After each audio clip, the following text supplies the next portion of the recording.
সবলা মেলা new town 2026 new town মেলা গ্রাউন্ডে অনুষ্ঠিত হচ্ছে, চলবে 28শে জানুয়ারি 2026 পর্যন্ত।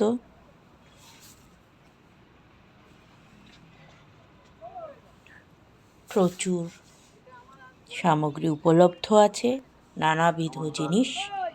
একে একে অবশ্যই চেষ্টা করব আপনাদের কিছুটা এটার একটা ঝলক দেখাতে, যার ফলে আপনারা বুঝতে পারবেন কি কি উপলব্ধ। দেখতেই পাচ্ছেন নানান পেন্টেড দুপাট্টা, আর এই জিনিসগুলো হস্তশিল্প মেলাতেও থাকে, যে কোনো হ্যান্ডিক্রাফটস মেলাতে থাকে। Painted tray, Kettle, hand painted fabric যেগুলো কুর্তি, আর এই যে শাড়ির দোকানগুলো যেখানে কুর্তি উপলব্ধ আছে। এই দোকানটিতে আমি কয়েকটি শাড়ি দেখলাম, ভারী সুন্দর, আর বড়ি নিলাম এখান থেকে।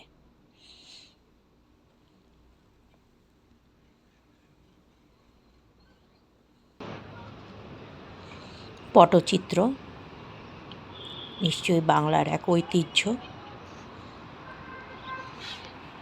ভালো লাগলে নিশ্চয়ই কেনা উচিত। এগুলো সেই এই মালাগুলো কত করে? ফুলের মালা, উল দিয়ে তৈরি, আমাকে খুব আকর্ষিত করেছে, বেশ ভালো লাগছিল। ওই সাবান জল দিয়ে ধুয়ে নিলেই হবে।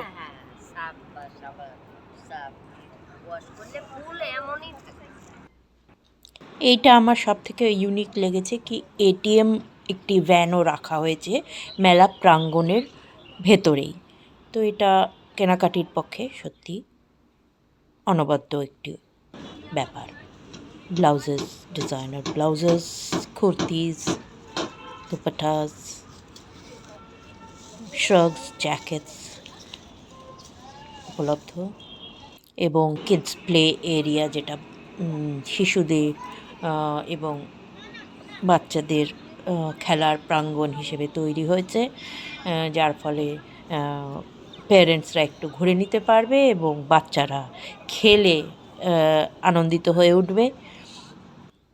অফকোর্স ফুড কোর্টও আছে,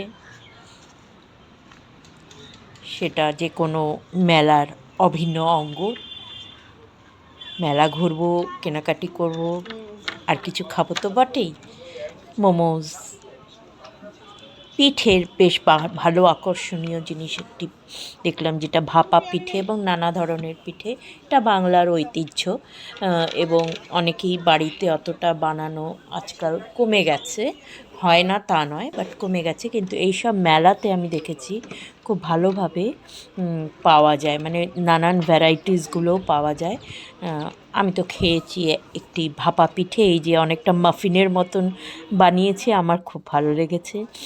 আরও অনেক কিছু ছিল, এই চন্দ্রপুলি, মালপোয়া। কোত্থেকে এসছো? আগে খান না ম্যাম, তারপরে দেবেন। কোত্থেকে এসছো? বসুন। হ্যাঁ, কোত্থেকে এসছো? এসছি ম্যাম এর থেকে, ওই মথুরা, জয়নগরের মোয়া।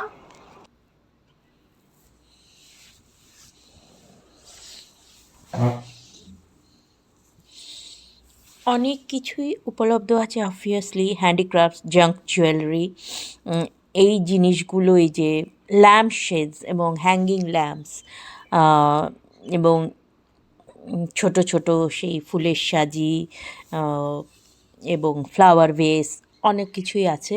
এই যে এই ফ্লাওয়ারগুলো আমি কয়েকটা কিনেছি, সুন্দর লাগছিল দেখতে।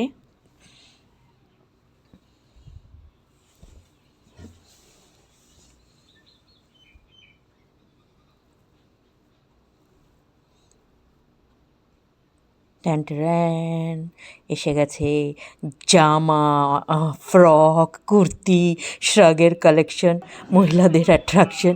আমিও কয়েকটি নিয়েছি। এইটি হচ্ছে কালচারাল অনুষ্ঠান করার, মানে প্রত্যেক দিনই হচ্ছে সেই মঞ্চটি।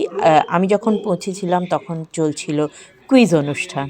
তো কোশ্চেন করছিল এবং আনসার দিচ্ছিল দর্শকদের মধ্যে। কিছু উপহার দেওয়া হচ্ছিল, কিছু চকলেটস वगैरह। তো মানে ইন্টারঅ্যাক্টিভ, দারুণ ব্যাপারটা। বিশাল বড় প্রাঙ্গণ, পুরো মানে মেলা গ্রাউন্ডটা জুড়েই হচ্ছে গিয়ে বিভিন্ন স্টল। প্রথমে ঢুকেই হচ্ছে এদিকটায়, মানে প্রথম গেট দিয়ে ঢুকলে এদিকটায় এই যেটা মঞ্চ, সাংস্কৃতিক অনুষ্ঠানের মঞ্চ, রোজই কিছু না কিছু অনুষ্ঠান চলছে, এবং বিভিন্ন স্টল, ফুড কোর্ট সব কিছু আছে। একটি শীতকালীন ঘুরে নেওয়ার মানে একদম পারফেক্ট জায়গা। তারপরে একটু পেট পুজোর জন্য ফুড কোর্টে ভিজিট, যেখানে আমি যেরকম একটু পিঠে খেয়েছি, একটু এই পাপড়ি চাটের আকর্ষণটা বাদ দিতে পারা গেল না আমার দ্বারা। তো একটু ওইটারও আস্বাদন নিলাম। এবং আরেকটা যেটা আকর্ষণীয়, এই একটি স্টল দেখলাম যেখানে ওরা ওই আচার বানানোর পদ্ধতির ডেমনস্ট্রেশনস দিচ্ছিল, ওটা ভিজিট করলাম। এবং ওদের আলাদা কোনো আলাদা স্টলও আছে যেটায় আচার সব কিছু পাওয়া যায়, এখানে ডেমনস্ট্রেশনস হচ্ছিল। আচ্ছা, আর এই ওখানে এসে বিক্রি গেল হবে। শাড়ি, ওই আম ভাজাও থাকবে এমব্রয়ডার্ড সেখানে? শাড়ি, কুর্তি, এবং বেশ অ্যাট্রাকটিভ অ্যান্ড রিজনেবল প্রাইস, মানে এরকমই সব ফেয়ারেই প্রাইস থাকে। খুবই অ্যাট্রাকটিভ জিনিসগুলো, খুবই সুন্দর। তো এগুলো তো আকর্ষণীয় বটেই, নিশ্চয়ই ঘুরে আসুন।